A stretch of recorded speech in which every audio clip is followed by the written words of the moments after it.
Salut la troupe, comment ça va? Hallo Jungs, keine Angst, das deutsche Teil kommt dann am Ende des Videos. Normalerweise mache ich dann den Timecode in den Titel. Voilà les gars, on va changer le moteur du Losi 5. Donc on a ici un 58-113-530 kV. Mais avec l'étagement d'origine, parce que la couronne est très grande, vous avez vu que la VMAX en 12S c'est pas terrible. Alors en 16S ça serait juste parfait, honnêtement. Mais on se doit de tester ce Vario Mad Max. Et j'espère qu'après ça, ils vont nous pondre des Vario 16S. Et surtout, il faudrait qu'ils soient plus compacts. Hein. Parce que là, c'est énorme. 800 grammes le Vario, c'est pas trop mon trip. Bon, c'est bien pour tous ceux qui veulent rouler avec des moteurs de 70. À un moment, il faudra qu'on fasse ce test aussi, c'est vrai. On va le mettre sur des petites chandelles. Et pourquoi qu'on va le faire ensemble? Et pourquoi qu'on va le mettre sur des chandelles? Parce qu'on va rapidement poser des batteries à l'intérieur. On va mettre un coup de gaz. Je recouperai la séance, je la refoutrai encore à la fin. On va le laisser là et je le remettrai encore une fois derrière. Parce qu'on va faire la même chose après que 870. Et peut-être splitter l'écran en deux.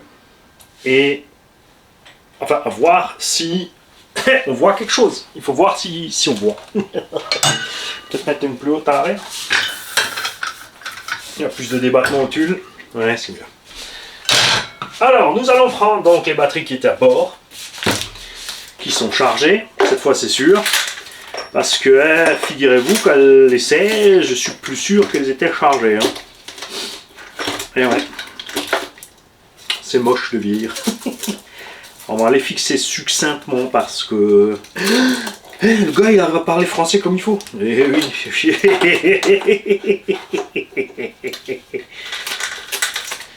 Il n'y a que Obitech qui croit que je suis analphabète et illettré. Ça les rassure pour se défendre.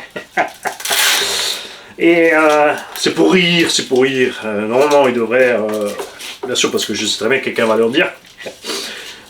Faudrait qu'ils regardent la vidéo aussi, bien sûr, pour voir l'entier de la vidéo, parce que les gens ont l'habitude de couper les séquences. Il y a une fois un guignol qui a coupé... il a pris... J'avais fait une vidéo pour les tiges d'amorto, pour les redresser, les trucs d'urgence à faire sur le terrain, qui sont pas idéales parce que tu peux abîmer la tige ou autre, mais pour te dépanner, ça fait le boulot.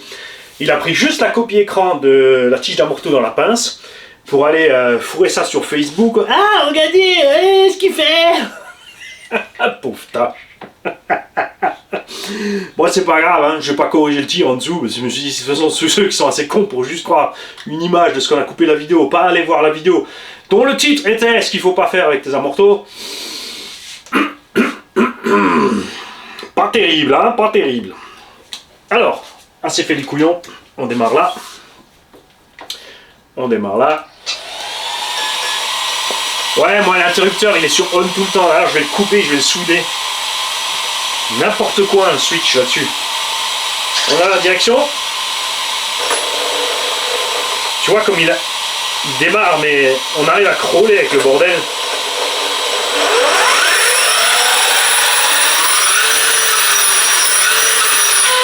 On a un petit ballon,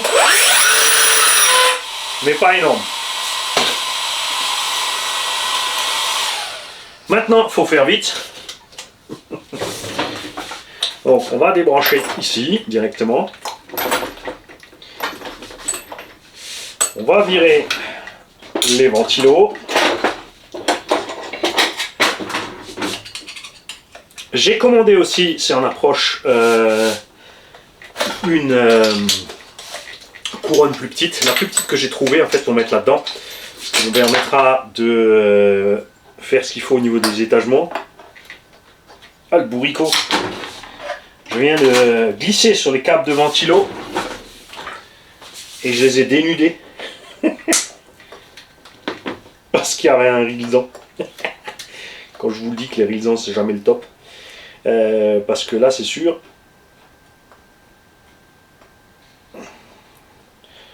Si le plus et le plus se touche des deux ventilos, c'est pas grave. Le moins et le moins non plus. Par contre, le plus et le moins, ça va faire drôle, mani. Ça va faire une raclette. Le nombre de matos électriques qui nous a cramé, lui.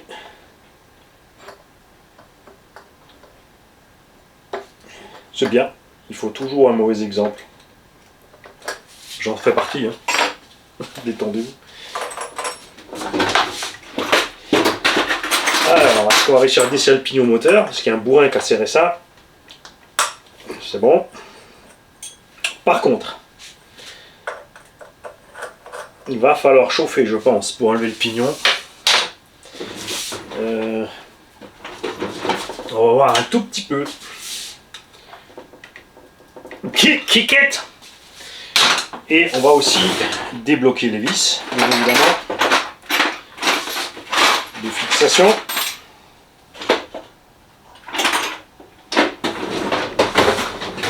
Alors, le truc par contre, c'est vrai que j'avais mis le moteur avant de fixer le cerveau.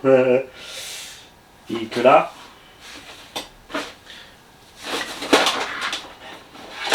ça va peut-être être un peu juste pour réussir à passer les outils. Oh. Alors, où es-tu, petite clé?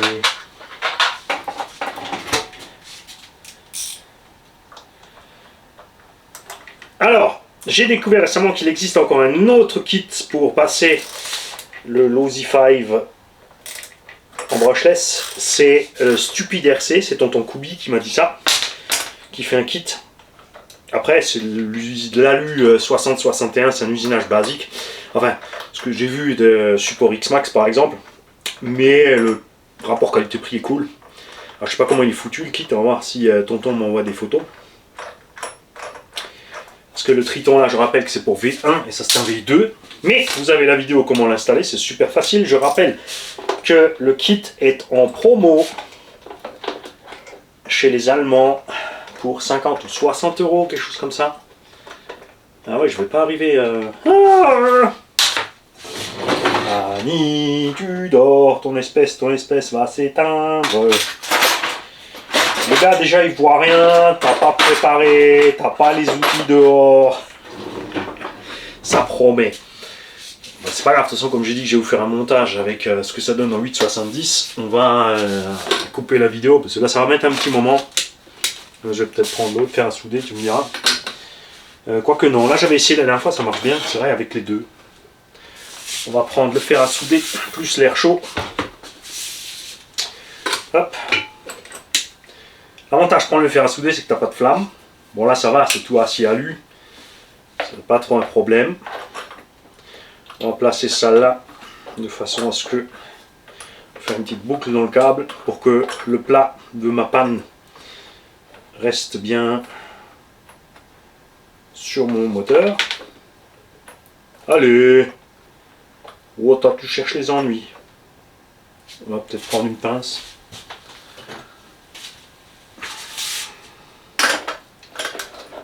Pour sécuriser un peu cette affaire.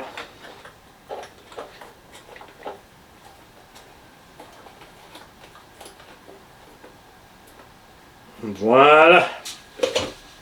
Et on va y aller à l'air chaud en plus. Tiens, on va le faire ensemble, comme ça si ça crame, vous allez pouvoir vous marrer.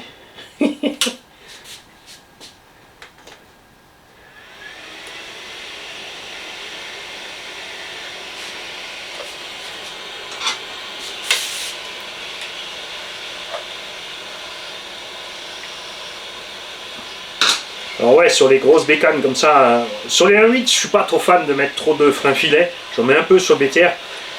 Sur les engins comme ça, avec la puissance qu'il y a dessus, c'est vrai que généralement là, j'hésite pas, je mets du frein filet même sur l'emmanchement du pignon.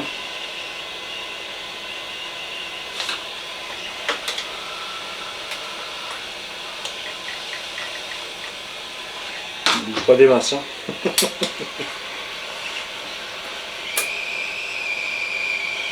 Là, il falloir un petit moment, on mettra peut-être un accéléré.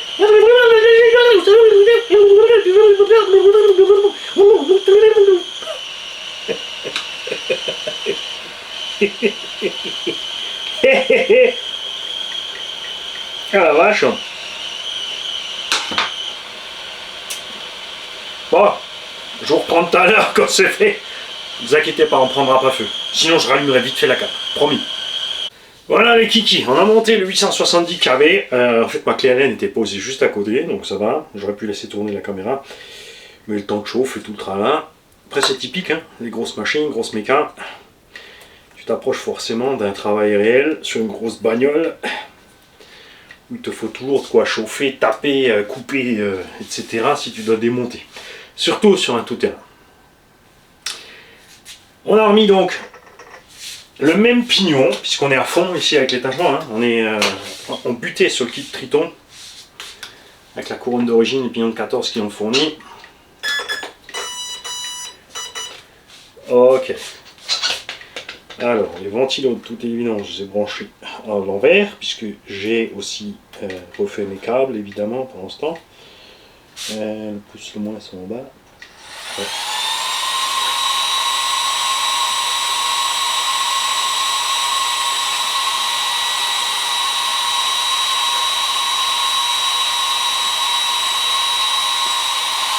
Voilà. Vous êtes prêts? Comme dit, je recouperai la scène du 530 et normalement, je vous fais le montage. Bien joué les mamies. Et c'est encore. Vivement que l'appli Bluetooth soit validée. Ça va être chouette, on va laisser de derrière comme ça. On met en maintien aussi. Alors, est-ce qu'on peut toujours partir aussi doux? Ouais.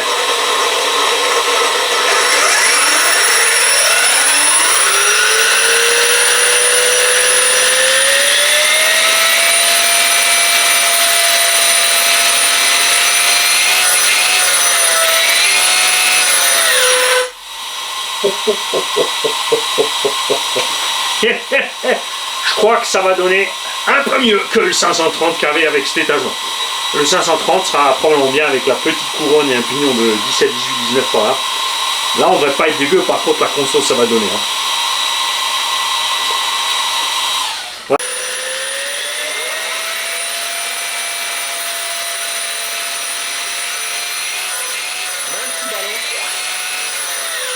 Voilà, comme ça vous avez une petite idée de différence. J'aimerais savoir ceux d'entre vous qui ont fait le calcul, combien vous avez trouvé. Donc 12 fois 3,8 volts pour avoir le résultat en voltage, fois 530 et fois 870. Et de me faire la différence et le calcul théorique de la vitesse. Tu peux le faire avec soit ça avec le pourcentage, ou soit tu te fais un calcul machin. Tu peux utiliser les radians si tu as envie. Fais-toi plaisir. Le tuto de l'étagement de transmission est sorti un dimanche l'année dernière, je crois. Donc entraînez-vous un petit peu. Donnez-moi vos résultats dans les commentaires. Pas exclu que celui qui a fait juste gagner un truc. Ah, on sait jamais ici. Il faut participer. Hein, au pire, tu auras un Rilsan un rouge. Tiens, je t'offre un Rilsan rouge au pire. On peut jouer aussi une paire de noix. Où est-ce qu'elles sont? Ici, une petite paire de noix RC June H34. T'en sais rien, tu verras. Mais déjà, il faut se sortir le doigt, il faut me trouver ça. On était sur un petit 65-70. Dur à dire. Enfin, sur la vidéo, tu vois. Ouais, je vais dire 65-70. Là, vu de nez, 90. Mais ça, on verra sur le terrain. J'emmènerai le GPS. Il faut que tu mettes un velcro, Mani. C'est vrai. Je vais faire ça, je vais foutre un velcro sur la carreau pour avoir le GPS avec. C'est pas pour tout de suite. Dehors, il pleut des cordes, il fait absolument totalement dégueu. Je vais pas le nettoyer à chaque sortie. Quoique. Je vous souhaite à tous une belle journée. Moi, je switch rapidement à l'allemand pour leur expliquer aussi. So, Jungs, nun zu euch. Also, wir hatten in diesem Auto ein 530 kV. Auf der Stock-Ritzelung, das sind 62er oder sowas, weiß ich gar nicht, habe ich gar nicht gezählt. Für die, die es wissen, bitte natürlich in den Kommentare schreiben. Mit einer 14er Ritzel, die mit dem Triton-Kit-Umbausatz dabei war.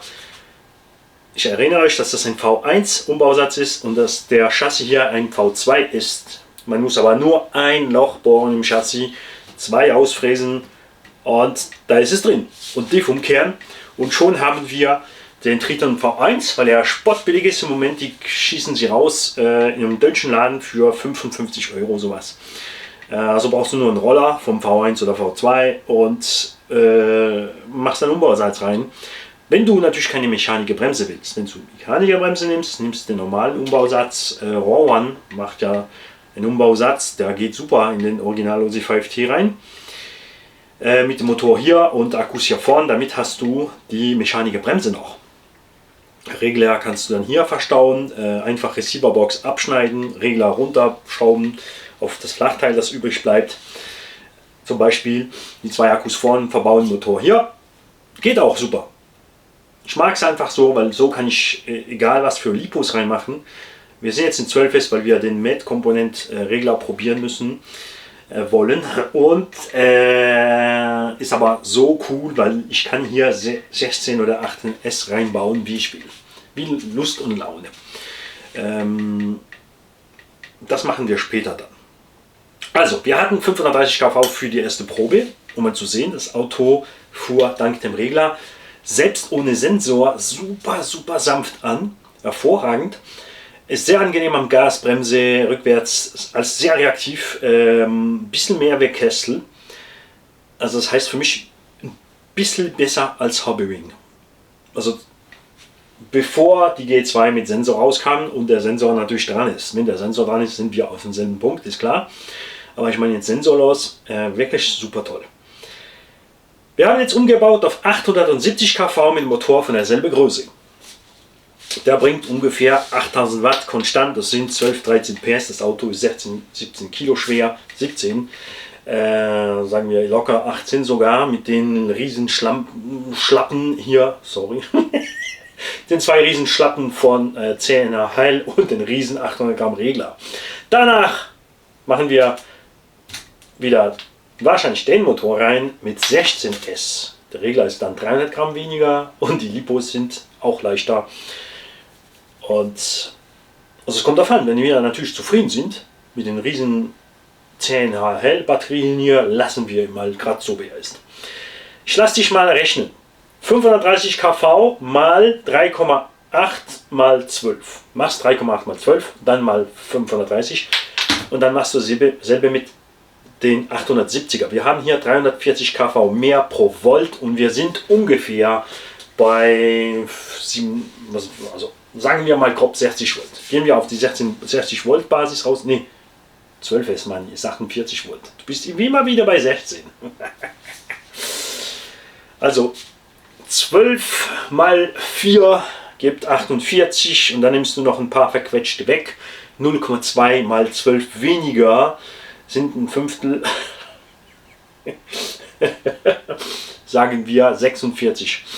Machst 340 mal 46 mehr. Es gibt erheblich mehr Umdrehungen pro Minute. Und ihr habt es jetzt schon gesehen, wenn ihr das Video verfolgt habt auf Französisch. Ich mache es jetzt nochmal dazu am Schluss dieses Video. Ich spreche natürlich Französisch auf dem Video. Ich lasse euch mal nochmal drehen. Ich mache das Bild durch 2 geteilt. Wir gehen mal Vollgas mit dem 530er und dann und parallel siehst du, was passiert mit dem 870er. Das Auto startet immer noch so sanft in der Luft. Mal sehen natürlich, was es draußen dann was passiert im Freien. Ob er dann immer noch so sanft anfährt. Auf jeden Fall stottern wird er nicht, das ist garantiert. Und wir waren dann noch auf die kleinere Hauptritzel. Ich habe sie bestellt, die kleinste Hauptritzel, die es gibt, für da drauf machen. Die hat 57er Zahn oder sowas, die ich gefunden habe. Ermöglicht uns dann auch eine größere Ritzel noch auf den Motor zu bauen. Für wirklich den Regler an Haak zu nehmen. Okay? Wir müssen das Ding Moxen machen lassen, damit wir mal sehen, was er also alles hält, aber ich habe da keine Angst. Wir sind jetzt durch Schnee und Eis gefahren. Funktioniert, wie du siehst, super gut. Das Ding habe ich abgeschwenkt mit warmem Wasser. Einfach immer, denk daran, wenn du Elektronik abschwenkst, ist immer das Schlimmste, was du machen kannst.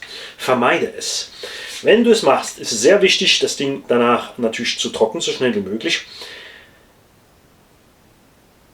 Ein bisschen Heißluft, 40, 50 Grad. Du kannst das Ding echt in den Ofen stellen. Ist so. Auf 50 Grad eine Stunde drin lassen. Wieso? Damit das Wasser, wenn Wasser rein ist, dass das Kondenswasser rausgeht, so schnell wie möglich. Oder einfach dann 2-3 Tage stehen lassen. Irgendwo, wo es natürlich nicht feucht ist. Weil das ist das Schlimmste. Wenn Wasser reinkommt, wenn das Ding warm wird, gibt es Kondens. Und das Kondens gibt dann komische Sachen. bis zum Schmoren. Also, ich mache jetzt euch das Video dazu, das zweiteilige, und wünsche euch einen schönen Tag. Sagt mir dann in den Kommentaren, was ihr davon hält, ob es euch wirklich, du wirst sehen, der Unterschied ist riesig zwischen den zwei, aber ich will wissen, was du das Gefühl hast, was es auf dem Gelände gibt oder was du ausgerechnet hast. Wir hatten ungefähr 70 km/h mit dem 530er, sagen wir 65 km/h mit dem 530er KV mit der Übersetzung. Und sag mir mal jetzt mit derselben Übersetzung, was du als Topspeed rausfindest. Es gibt mehrere Möglichkeiten, es zu messen. Du kannst mit, wie gesagt, mit den RPM ausmessen, du kannst prozentual ausmessen. Theoretisch, wie gesagt, Speed, weil auf dem Gelände ist ja das Gewicht vom Auto noch auf der Nase. Luftwiderstand, Reifenwiderstand etc.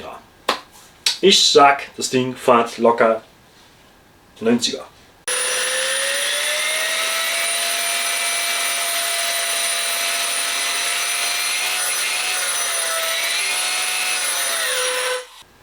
Ungefähr. 85, 90 sollten wir drauf haben. Und das war's. Wir machen natürlich das GPS noch drauf auf die Karo, damit wir das genau wissen. Wir haben es nicht gemacht mit dem 530er, weil es ist klar, dass er nicht schneller ging als ein X-Max, also 65, 70. Das ist mal klar. Der Sinn war ja nicht schnell zu fahren mit dem 530er, sondern mal gucken, wie der Regler funktioniert, wie es ist mit Laufleistung. Und die Probefahrt auch. Ich kann nicht bestätigen, ob ich bei der Probefahrt die Akkus voll geladen hatte, weil ich hatte sie ja hier auf dem Regal an Storage und ich bin mich nicht mehr sicher, ob ich die Akkus voll geladen habe für die Fahrt. Wir sind 12 Minuten gefahren am Gas wie ein Henker, auch wenn es nicht sehr super schnell auf dem Boden war. Wir hatten ja auch das ganze Gewicht vom Schnee und Flotter drin, also das Auto wog 20 Kilo am Schluss. Und wir haben aber die Akkus auf 12.000 mAh geladen. Das sind aber 9,5er. 9,5er mit 3,7 und wir sind ja runter auf 3,30. Jetzt ist die Frage, also ich habe es jetzt wieder voll gepumpt. Natürlich wäre das Beste jetzt wieder mit dem 530er eine neue Probefahrt zu machen, um zu gucken, aber im statischen Test habe ich da erfunden, dass es genauso schnell war, als was ich vorher hatte auch. Also wir vermuten, dass die Lipos voll waren. Wir werden jetzt sehen, was passiert mit dem 870er. Natürlich fahren wir mit dem 870er anders, weil das Topspeed brauchen wir nicht Albot. Mit dem 530er waren wir zu tief. Das heißt, da war immer, selbst in Kurven, immer am Vollgas. Das brauchte auch mehr Strom als ein Motor, der dann weniger belastet wird. Probieren wir alles. Wenn das Wetter es ermöglicht, weil jetzt ist wirklich kacke Wetter hier. Schnee war lustig, aber Matsch und Wasser ist. Ich habe ihn jetzt schon mal gereinigt. Eine Probefahrt machen, nochmal reinigen. Schraubt mal lieber anders, warum, an einem anderen Projekt und warten mal, bis die Außenbedingungen besser sind. Wie gesagt, wir sehen dann, was passiert mit 12S. Ich bin persönlich schon überzeugt, ich habe es so viel Mal schon probiert, dass das Auto mit 16.8S es fährt nicht besser, aber null Bedanken, was Lipo angeht, und am Schluss sind wir noch leichter, also das ist auch maßgebend. Macht's gut, bis bald. Ich wollte jetzt am Regler abschalten. Total Balla Balla. Tschüss Jungs.